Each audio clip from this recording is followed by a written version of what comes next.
Okay, maths time. If you take the average Aussie home loan and hike interest rates by 1 percentage point, you're paying an extra $300 a month on your mortgage. And according to a Finance Brokers Association of Australia survey, that could spell trouble, with 57% of borrowers simply unable to cover that extra cost. One of the key things is how close that pain point is, that threshold for borrowers around Australia, that they'll wind up in financial hardship. To see that was a pretty frightening thing. Unfortunately, this scenario is far from hypothetical. Last year, the Reserve Bank slashed interest rates to an all-time low of 0.1%. This lower cost of finance for everybody is supporting the recovery from the pandemic.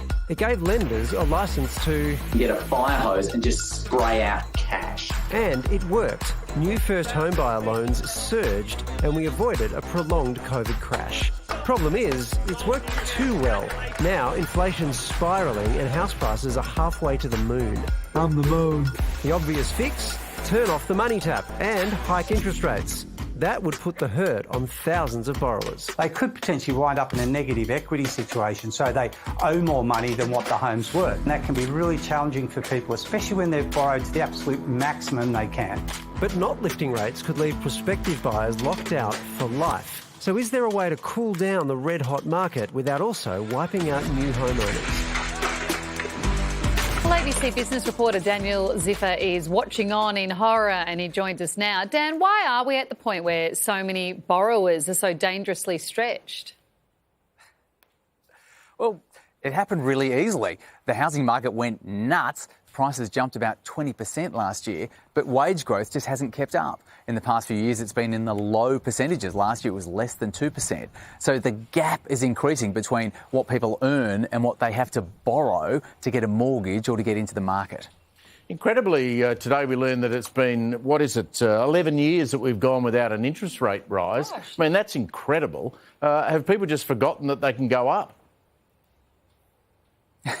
I think they might have. I mean, you could go back to when they were financing the pyramids and interest rates weren't this good. You know, they're at 0.1%. It's a historic low.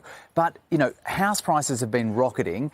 Interest rates have been falling. People have probably forgotten that that's not always the case, and that might not always be so.